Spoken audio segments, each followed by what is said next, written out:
I can speak from experience being a tennis player that regardless of how many times you play an opponent, it could be, just casual match, your buddies get together and play, or it could be, just a big match, like a big match in a tournament, regardless. It's always tougher to play somebody you're comfortable playing against on a bigger stage. And those are the troubles that Andy Murray is going to have tonight when he takes on Roger Federer in the semifinals of the Australian Open. Here's why.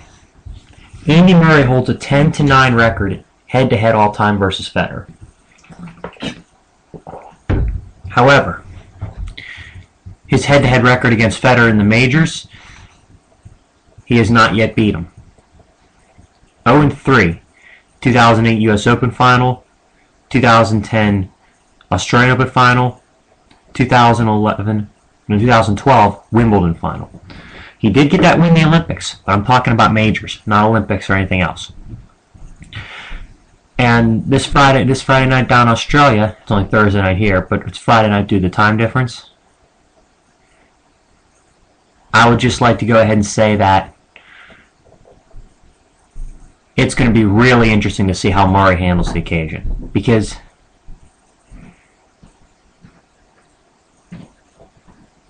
I have to give Murray a ton of credit.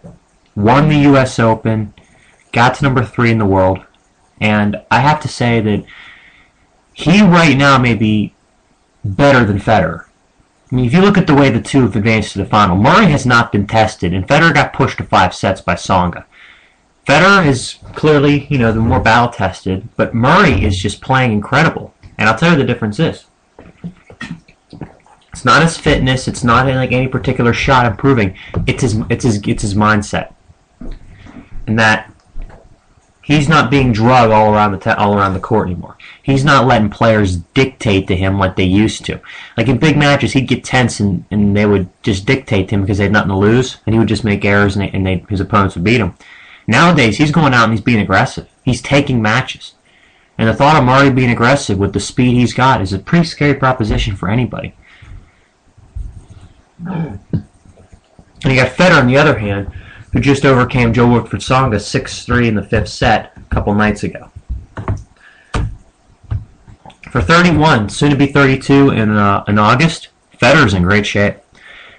His body, I know he's played a lot of tennis in his career, but he hasn't put any strenuous,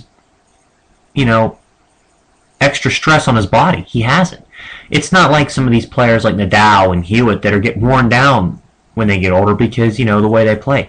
Federer can flow through match to match without expending that much more energy than what he really needs. It is a huge advantage to him because of the way he plays.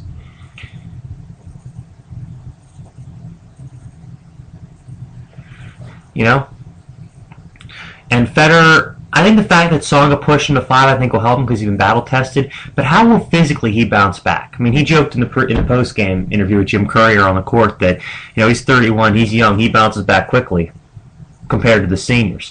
I got a kick out of it, and he's really funny. I thought it was pretty good. But I don't think that fitness is going to be an issue in this match.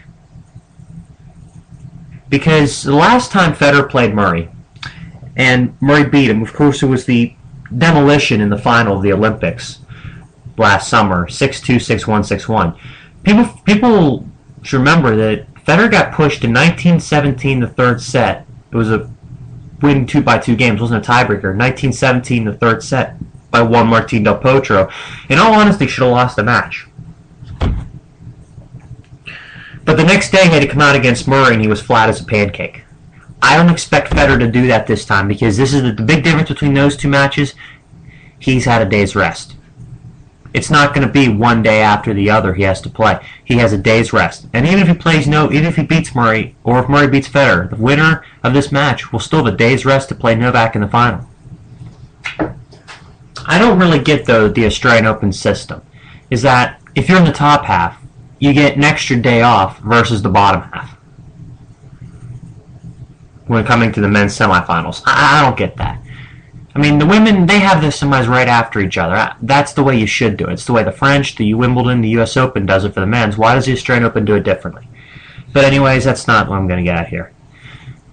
If you look at the way that these two match up against each other, I mean, you can kind of throw out a lot of their early career matches. And Murray beat him a lot of the times, and that was pretty much because of the fact that Federer wasn't quite sure how to play Murray yet. But once he figured him out, I think he figured out how to play him. But I would probably be picking Murray to win this match comfortably if this was going to be best 2 out of 3. Because his career record against Federer in best 2 out of 3s, I mean, very, very convincing.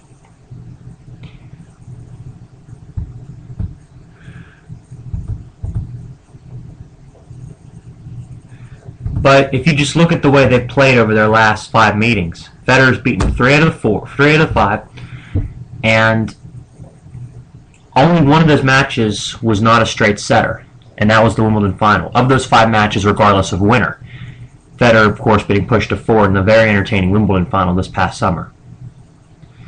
But if you look at the last 5, they were in Dubai. Last 5, they were in 2012, I should say. Federer won 5 and 4 in Dubai in the final. Federer, of course, beats Murray in the final Wimbledon in 4 sets. In the Olympics, Murray just hammers Federer in straight sets, and it was 6-2, 6-1, 6-4, and it's really wasn't even that close.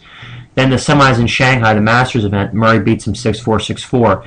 But in the semis of the World Tour Finals in Great Britain, Federer gets him back 7-6, 6-2.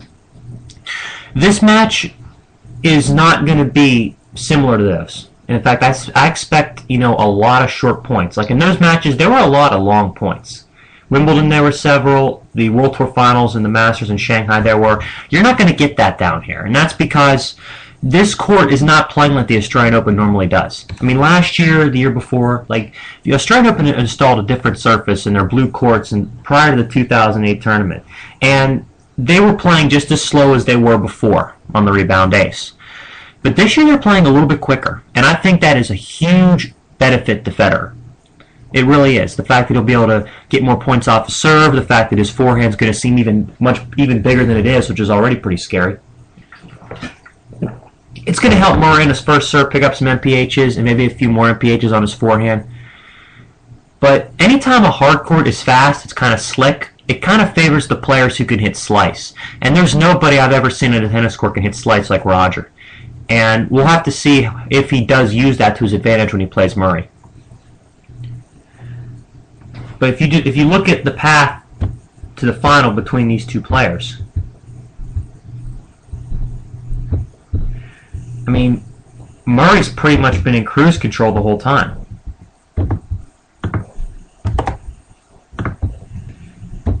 I mean, he just absolutely dismantled Jeremy Chardy in the previous round, the Frenchman who took out this Juan Martín del Potro, the 6th seed, in the round before. I mean, if you look at his results, Robin Haase, Joao Salsa, yes, that's somebody's name. And if you look at the past 3 matches he even played after that, I mean, it's not like those matches got any more tight. Beats Berankis 3 sets, Gilles Simon straight sets, and then hammer Chardy in the previous round. This is as good as Murray has looked in all the years I've been watching him play. And like I said, it's been offensively, he's not sitting back and letting his opponents dictate anymore. He's going after his matches, and he's trying to win. He's not, taking points. He's not, taking a back seat and letting his opponent boss him around. He's going out and he's taking matches, something he wasn't doing before. Now, if you compare that to Federer's path to the final, it's a lot tougher. I mean, you look at the list of opponents that he's played. Frenchman Benoit Paire. Then you have Russian Nikolai Davydenko. Then you have Aussie Bernie Tomic, Canadian Milos Raonic, and the Frenchman Wilfried Tsonga. I mean, the only one that was really convincing was the first rounder. I mean, Federer sprained a ton of shots against Davydenko. Tomic, he didn't play great. Raonic, he played pretty darn well. It was probably the best match of the tournament for him by a performance standpoint. And of course, the match against Tsonga was impressive.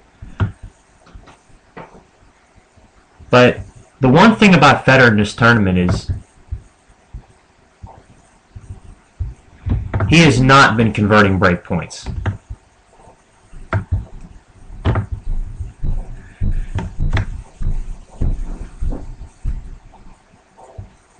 I mean, Federer's broken his opponents 19 times in 5 matches, but his percentage is like abysmal. It's well below 50%. I mean, when Federer was dominating last year and was at #1 in the world, he was winning a lot of break points. He wasn't allowing his opponents to dictate. But he's doing the same thing Murray used to do. On break points, at least, he's sitting back and letting his opponents take advantage of the fact he's been pretty cautious. And cautious gets you absolutely nowhere in sports. Bill Belichick, the coach for the New England Patriots, said it best. You don't win by digging a foxhole and sitting in it. You go after your opponent. You try to win. You don't let them try to make mistakes. You have to go out and beat them. And Federer's got to be more aggressive on his break points and have that mindset. He has a very legitimate chance to win this tournament, but he's going to have to convert more break points than he is, or else Murray is going to take him out in this round. And even by some miracle he squeezes past Murray, Novak will take him out in the final. The one matchup I look to see in this semifinal is I want to see what Federer does with his forehand, because he left a lot of inside-in forehands hanging against Tsonga that Tsonga would just put away with his forehand cross-court. And Federer can't afford to do that against Murray, because a lot of times Tsonga would go for a little more than he should. He would miss. Murray's not going to make as many unforced errors as Tsonga did. Federer's going to have to be more patient off the forehand. I mean, even though it is the better shot compared to his 2 ground strokes, better than his backhand, and it's one of the greatest forehands in the history of the game, maybe the greatest, there are times where he plays opponents and that shot can go away. Like a lot of times he plays Nadal, it goes away, or even when he plays some other top players, it goes away. But the key for Federer is to be patient with that shot and not try to go for too much, because he'll be able to move Murray around the court. I give Federer a chance because I think that he's going to try to be aggressive with his forehand and not like go for winners, but I'm saying, not allow Murray to step up on the baseline, or as Bill Belichick say, Federer's not going to dig a foxhole and sit in it. He's going to try to win this match. And if he makes a lot of errors, he's not going to win. If he's patient with his forehand like he was in the Wimbledon final, if he's able to, take some cuts but not go for too much, he's got a chance. The biggest difference between Murray and Tsonga in terms of opponent's standpoint for Federer is that even though Tsonga's a fairly decent mover and he's dropped some weight and he's able to get the shots now, Murray might be the best mover in the men's game. If he's not as quick as Novak Djokovic, he's almost there. But Murray is one of the best defensive players on hard court that I've ever seen, and the fact that he's going to give Federer fits running shots down if Federer decides to go for winners and be impatient. So Federer's going to have to keep his head on straight and try to play the match from a more or less philosophical standpoint of, I'm going to be aggressive, but I'm not exactly, going to give you any cheap points. The serve is going to be key for this. The serve is going to be absolutely key for Federer too. He can't afford to have, more or less a down serving day like he did against Tsonga. I mean, prior to this match against Tsonga, he'd been serving pretty well. But, he only had 6 aces through the first... He only had 6 aces through the first 4 sets in that match. And if you're playing against Murray and you want to have a chance to beat him,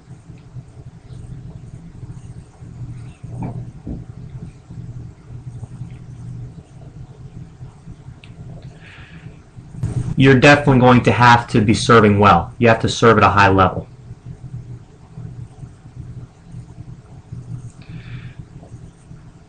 I mean, for the match, Federer had 6 aces in general, barely made 60% of his first serves, won a little more than half the points in his second serve. But the most telling statistic you can take away from any of these matches Federer's playing is his breakpoint conversion rate. I mean, Tsonga had a better percentage of breakpoint conversions than Federer did, and Federer's maybe the greatest returner of all time. Tsonga went 5 for 9, and Federer went 4 for 18. Come on, man. So, dear Raj, if you want to have any chance at beating Murray today, you can't afford to dig a foxhole on break points, sit in it, and hope for Murray to give you anything cheap, because he's not going to do it. We always wonder what would happen if Murray won a slam, and we're seeing it now. We've seen a complete transformation in him as a player, and I don't rule out Andy Murray finishing with the #1 ranking this year. I don't rule it out. I think it's a very strong possibility.